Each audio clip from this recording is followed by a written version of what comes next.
할렐루야! 하루를 여는 말씀 묵상, 오늘 우리에게 주시는 하나님의 말씀은 사무엘상 6장 9절에서부터 12절까지의 말씀입니다.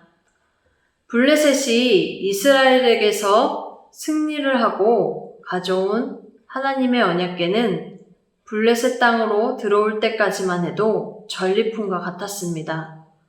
당시의 전쟁은 각 나라를 대표하는, 그러니까 각자 그들이 믿고 따르던 이 신들의 전쟁이라 생각되어졌는데요. 이 점을 고려해 볼 때 하나님의 임재를 상징하는 이 언약궤는 블레셋 편에서 이루 말할 수 없는 기쁨이 되었을 것입니다. 그런데 말씀을 계속해서 살펴보는 가운데 하나님의 언약궤의 위치가 점점 이동하는 것을 볼 수 있는데요. 이동할 수밖에 없는 이유들이 있었죠. 먼저는 하나님의 언약궤로 인해 블레셋이 세운 그들이 믿고 따르던 다곤 신의 형상이 아무런 힘 없이 무너져 버립니다. 이것은 시작에 불과했죠. 블레셋 전 지역과 사람들에게까지 그 영향을 미쳐서 독한 종기로 괴로워하며 부르짖기에 이릅니다. 이제는 더 이상 하나님의 언약궤가 그들의 전리품이 되지도 또한 그들의 기쁨이 될 수도 없었는데요. 그렇게 하나님의 언약궤의 위치를 옮겨보는 것으로도 해결되지 않았습니다. 결국 이동하고 이동했던 하나님의 언약궤, 그렇다면 지금쯤 어디에 있을까요? 6장 1절 말씀을 보겠습니다. 여호와의 궤가 블레셋 사람들의 지방에 있은 지 7달이라. 여기서 지방은 성읍이 아닌 들판과 같이 사람의 왕래가 드문 지역이란 말입니다.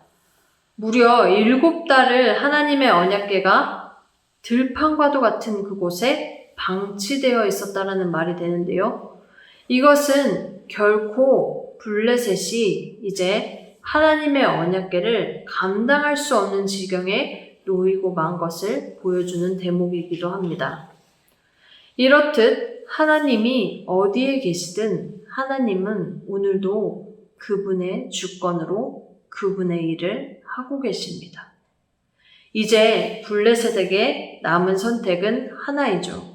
하나님의 언약궤를 원래 있던 곳으로 돌려보내는 것입니다. 그런데 그 일을 위해 이스라엘 사람들을 부르지 않고 이번에도 자신들의 방법을 찾아서 처리하려고 합니다. 2절에 나온 제사장들과 복술자들, 즉 이방신을 제사하는 제사장과 점을 치는 복술자를 불러서 나름 종교적인 방법을 따르려 했는데요. 그들은 하나님께 속건제를 드려야 한다고 하죠. 속건제는 하나님의 것이나 사람의 것을 해한 것이 있을 때 그 죄를 속하기 위한 제사입니다. 접근은 좋았을지 몰라도 여전히 자신들의 방법을 고집하며 말도 안 되는 조건들을 덧붙여 나갑니다. 이러한 생각들은 하나님이 하신 일을 인정하지 않으려는 데에서 온 것이고요. 그들이 내세운 조건은 이렇습니다. 첫 번째, 새 수레. 두 번째, 멍에를 메어보지 아니한 젖나는 소 2마리. 세 번째, 여기에 더해 그 소 2마리에게서 송아지들을 떼어 집으로 보내는 것이었습니다. 새 수레는 한 번도 사용하지 않은 것으로, 즉 사람의 손을 타지 않은 것으로 하나님께로 나아갈 때 적절한 듯 보이지만 길이 들여지지 않아서 다루는데 어려움이 있습니다. 능숙하게 다룰 수 있는 사람이 필요하거나 그것을 할 수 있는 어떠한 것이 있어야 하죠. 그런데 그 수레를 끌고 가야 하는 것이 멍에를 한 번도 메어보지 아니한 소 2마리라는 것입니다. 여기서 한 마리만 삐끗해도 어떻게 될지 모르는 일입니다. 그뿐이 아니죠. 결정적으로 소 2마리에게는 젖을 물려야 할 송아지들이 있었습니다. 본능적으로 이 어미소와 송아지를 갈라놓는다는 것, 이것은 진짜 말도 안 되는 일입니다.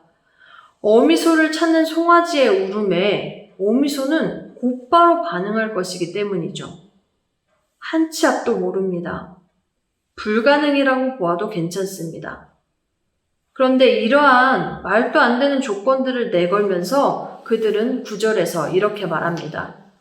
보고 있다가 만일 걔가 그 본 지역길로 올라가서 벳세메스로 가면 이 큰 재앙은 그가 우리에게 내린 것이요 그렇지 아니하면 우리를 친 것이 그의 손이 아니요 우연히 당한 것인 줄 알리라 하니라. 이러한 조건들 속에서 하나님의 언약궤가 벳세메스로 가면 하나님이 재앙을 내리신 걸로 알겠지만 아니라면 우연이라고 말하는 거죠. 그런데 아니라면에 기울여져 있죠.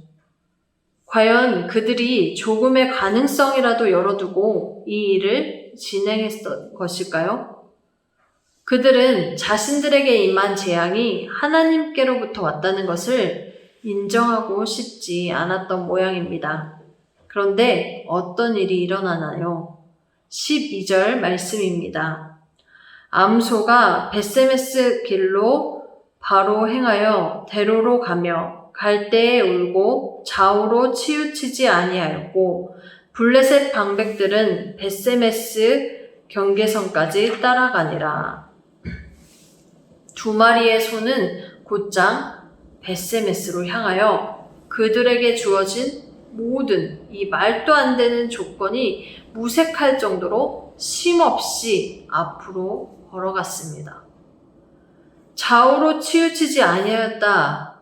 이 말은 하나님의 인도하심에 두 마리의 소가 온전히 순종했음을 나타내는 것인데요. 하나님이 이 일을 허락하셨고 이 일을 이루시고자 하셨기에 하나님에 의해 이루어진 일입니다. 그 뒤를 따라 블레셋 5 방백들이 가서 보았고요. 그들이 할 수 있는 일이라곤 그저 그것을 보고 되돌아가는 것뿐이었습니다.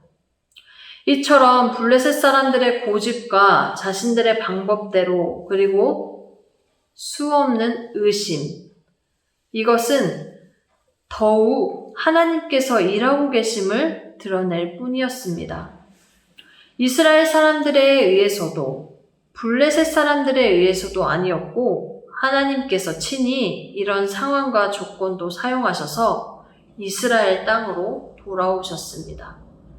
이렇듯 하나님이 무엇을 사용하시든 그것이 우리가 말하는 말도 안 되는 조건이 붙었다 할지라도 하나님은 오늘도 그분의 주권으로 그분의 일을 하고 계십니다. 말씀을 읽으며 모든 것이 하나님께 속해 있고 하나님의 일하심에는 제한이 없음을 또 한 번 깨닫게 됩니다. 그렇다면 질문을 해보겠습니다. 혹시 어떤 말도 안 되는 상황과 조건이 우리 앞에 서 있나요? 그것이 우리를 가로막고 있나요? 그것들로 인해 괴롭나요?